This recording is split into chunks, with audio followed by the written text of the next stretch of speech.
மா ரேஷன்ல இருந்து கரும்புலாம் வாங்கிட்டு வந்துட்டேன். சரி. தீபாவளி 1 டே தான் செலிப்ரேட் பண்றோம். ஆனா பொங்கல் மட்டும் ஏன் நம்ம 3 டேஸ் செலிப்ரேட் பண்றோம்? பொங்கலா கேட்டுக்கோ.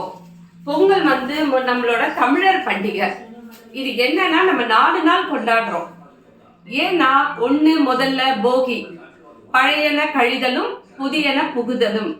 நம்ம கிட்ட இருக்கிற பழைய எண்ணங்கள், நம்மளுடைய அந்த சிந்தனைகள், வேண்டாத எண்ணங்கள், வேண்டாத சிந்தனைகள், வேண்டாத செயல்கள் எல்லாத்தையுமே நம்ம நெருப்புல போட்டுட்டு புதிய எண்ணத்தையும் புதிய சிந்தனைகளையும் வளர்த்துக்கிறது தான் போகி. ஆனா நம்ம என்ன பண்றோம்? மாசு, தூய்மையை கெடுக்கிறோம். என்ன பண்றோம்? பிளாஸ்டிக், வீட்டுல இருக்கிற பழைய பாய் இதெல்லாம் போட்டு கொளுத்தி போகி கொண்டாடுறோம். போகி அது கிடையாது. போகி என்னன்னா பழைய சிந்தனைகள், வேண்டாத எண்ணங்கள், இந்த மூட நம்பிக்கைகள் இதெல்லாம் எரிச்சிட்டு நம்பிக்கையோட சந்தோஷத்தோட புதிய வாழ்வை நம்ம தொடர்றது தான் போகி. இது மார்கழி மாசம் கடைசி நாள் முடிஞ்ச உடனே இந்த போகி பண்டிகையை நம்ம கொண்டாடுவோம். அடுத்தது பொங்கல். பொங்கல் என்ன பார்த்தீங்கன்னா, வருஷம் ஃபுல்லா நம்ம கஷ்டப்பட்டு இருக்கிறோம். தை மாதத்துல அறுவடை செய்யற முதல் இதை வந்து நம்ம தை பொங்கல், சங்கராந்தின்னு சொல்லுவாங்க. அதை நம்ம கொண்டாடுறோம். இதுல என்னன்னா பச்சரிசி, வெல்லம், அதுக்கப்புறமா வந்து சுக்கு, முந்திரி, திராட்சை, நெய் எல்லாம் போட்டு சூரிய பகவான் வெயில்ல வச்சு, அந்த காலத்துல எல்லாம் மண் பானையில வச்சு நம்ம சக்கரை பொங்கல் பண்ணுவோம். ஃபுல்லா எல்லா சொந்தக்காரங்களும், அம்மா, அப்பா, பசங்க, மாமா, சித்தி, சித்தப்பா, அண்ணன், அண்ணி எல்லா உறவினர்களும் வந்து இந்த பொங்கலை வந்து ரொம்ப சந்தோஷமா கொண்டாடுவாங்க. அடுத்தது மாட்டு பொங்கல். மாட்டு பொங்கல் வந்து ஒரு கதை இருக்கு. இப்ப நம்ம மாடெல்லாம் பாத்தீங்கன்னா கடவுள்கிட்ட வந்து கேட்டுச்சான், வருஷம் ஃபுல்லா வந்து எங்களை வந்துட்டு ரொம்ப கொடுமைப்படுத்துறாங்க, நிறைய வந்துட்டு எங்க மேல பாரத்தை ஏத்துறாங்க.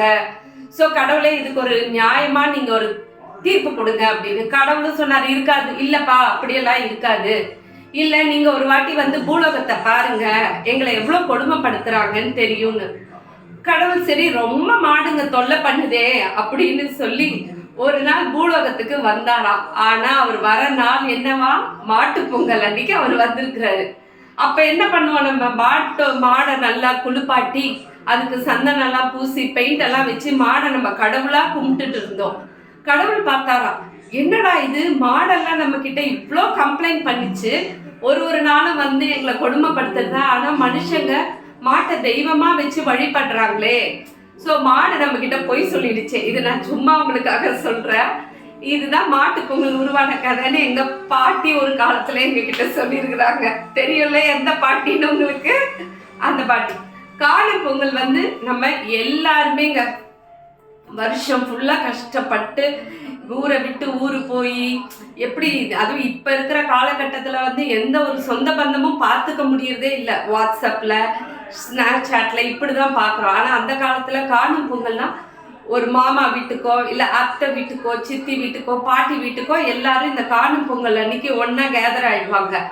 கேதர் ஆயிட்டு அந்த நாள் ஃபுல்லா அவங்க பீச்சு, சினிமா, பார்க்கு அந்த மாதிரி போயிட்டு அந்த காணும் பொங்கலை நல்லா செலிப்ரேட் பண்ணுவாங்க. வருஷத்துல இந்த தமிழர்களுக்கு வந்து இந்த வருஷத்துல இந்த 4 நாள் வந்து ரொம்ப ரொம்ப ஹாப்பியா இருக்கும். மாட்டு பொங்கல் அன்னைக்கு ஜல்லிக்கட்டு பார்க்கலாம்.